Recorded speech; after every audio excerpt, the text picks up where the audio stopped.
Hello students, আমি সায়ন দাস। আচার্যর আজকের এই ক্লাসে তোমাদের সকলকে ওয়েলকাম।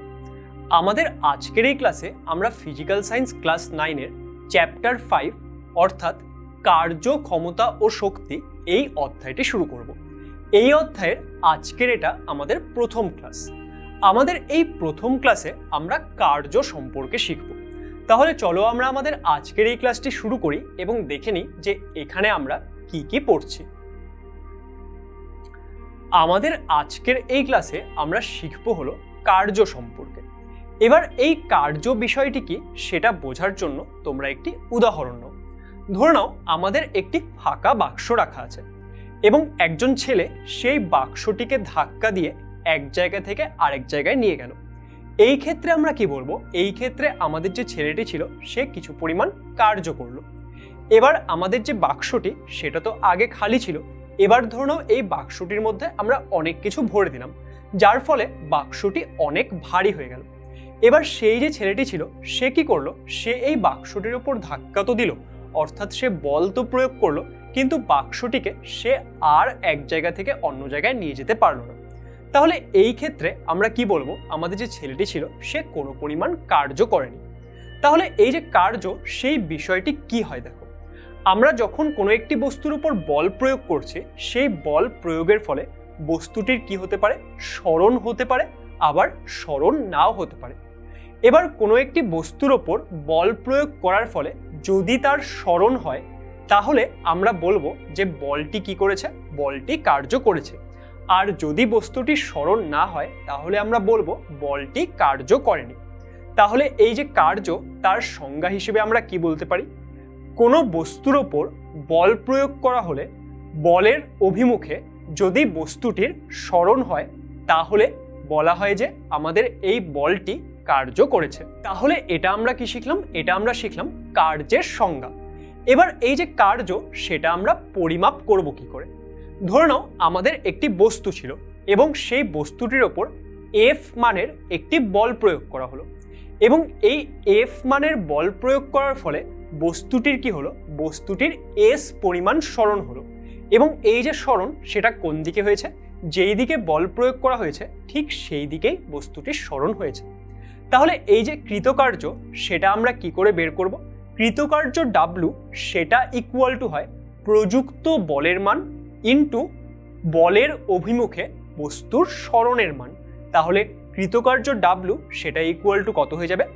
F into S. তাহলে W equal to F S. এই ফর্মুলা দিয়ে কিন্তু আমরা কার্যের মান সেটা নির্ণয় করতে পারবো। তাহলে কার্য আমরা কি করে পরিমাপ করি? বস্তুর ওপর প্রযুক্ত বল এবং বলের দিকে বস্তুর সরণ, এই দুটোর মানকে গুণ করে কিন্তু আমরা কার্যের পরিমাপ নির্ণয় করি। এবার এই যে কার্য, সেটা কি? সেটা কি স্কেলার রাশি নাকি ভেক্টর রাশি? তোমরা মনে রাখবে কার্য কিন্তু একটি স্কেলার রাশি, এর কোনো অভিমুখ নেই। তাহলে আমরা কার্য সম্পর্কে বুঝতে পারলাম। এবার এই যে কার্য, সেটা ধরো আমাদের কোনো একটি বস্তু আছে, তার উপর আমরা একটি নির্দিষ্ট বল প্রয়োগ করেছি এবং এই বল প্রয়োগ করার ফলে বস্তুর সরণ তো হয়েছে, কিন্তু সেটা কি হয়েছে? সেটা বস্তুর উপর যেই দিকে বল প্রয়োগ করা হয়েছিল সেই দিকে হয়নি, তার থেকে একটু অন্য দিকে হয়েছে। তাহলে এই ক্ষেত্রে আমরা কার্যের পরিমাপ কি করে নির্ণয় করব? কারণ আমরা বল প্রয়োগ করেছি এবং বস্তুর সরণ হয়েছে, তার মানে বলটি কার্য তো করেছে, কিন্তু সেই কার্যের পরিমাপ সেটা আমরা নির্ণয় করব কি করে? দেখো, এই ক্ষেত্রে কার্যের পরিমাপ সেটা ইকুয়াল টু হবে বস্তুর উপর প্রযুক্ত বল ইন্টু আমাদের বলের অভিমুখে বস্তুর সরণের উপাংশ। তাহলে এই ক্ষেত্রে কৃতকার্য ইকুয়াল টু কত হচ্ছে? প্রযুক্ত বল ইন্টু বলের অভিমুখে সরণের উপাংশ। তাহলে এইভাবে করে আমরা কিন্তু কার্যের পরিমাপ সেটা হিসাব করতে পারবো। এবার এই বিষয়গুলো বুঝে গেলে চলো আমরা কার্যের একক সম্পর্কে শিখে নিই। দেখো, এই ক্ষেত্রে আমরা কার্যের যে একক শিখব সেটা আমরা দুটো পদ্ধতিতে শিখব। এক হলো এসআই পদ্ধতি এবং আরেকটি হলো সিজিএস পদ্ধতি। কার্য ডাব্লু সেটা ইকুয়াল টু কত হয়? এফ ইন্টু এস, যেখানে এফ কি? এফ হলো প্রযুক্ত বল এবং এস হলো সরণ। তাহলে এই যে বল এবং সরণ, তাদের একক থেকেই আমরা কিন্তু কি বের করতে পারবো? আমরা কার্যের একক বের করতে পারবো। তাহলে এসআই পদ্ধতিতে কার্যের একক সেটা কত হয়ে যাবে, সেটা হয়ে যাবে নিউটন ইন্টু মিটার।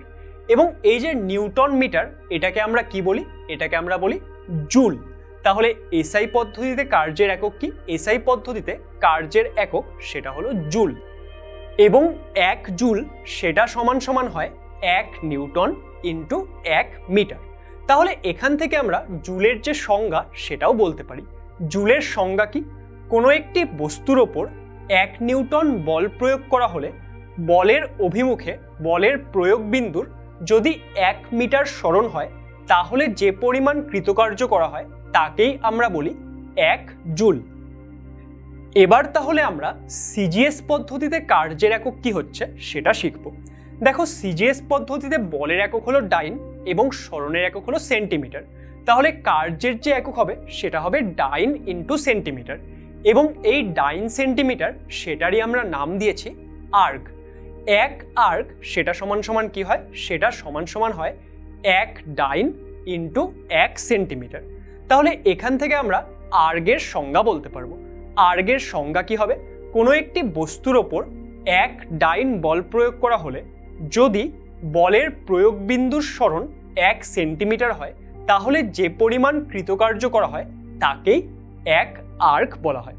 তাহলে এই ক্ষেত্রে আমরা কি শিখলাম, আমরা কার্যের দুটো একক শিখলাম। এসআই পদ্ধতিতে কার্যের একক সেটা হলো জুল, এবং সিজিএস পদ্ধতিতে যে কার্যের একক সেটা হলো আর্গ। এবার এই যে আমরা দুটো কার্যের একক জুল এবং আর্গ শিখলাম, এদের মধ্যে সম্পর্ক কি তোমরা মনে রাখবে, 1 জুল সেটা সমান সমান হয় 10⁷ আর্গ। তাহলে এই সম্পর্কটি তোমরা কিন্তু মনে রাখবে। আমাদের আজকের এই ক্লাসে আমরা তাহলে কার্য সম্পর্কে শিখলাম এবং কার্যের যে বিভিন্ন একক সেগুলো আমরা আলোচনা করলাম। আমাদের পরবর্তী ক্লাসে আমরা কার্য সংক্রান্ত আরও বিভিন্ন বিষয় নিয়ে শিখব। তাহলে তোমাদের সাথে দেখা হবে আচার্যর পরবর্তী ক্লাসে। ততক্ষণ অবধি পড়তে থাকো, জানতে থাকো।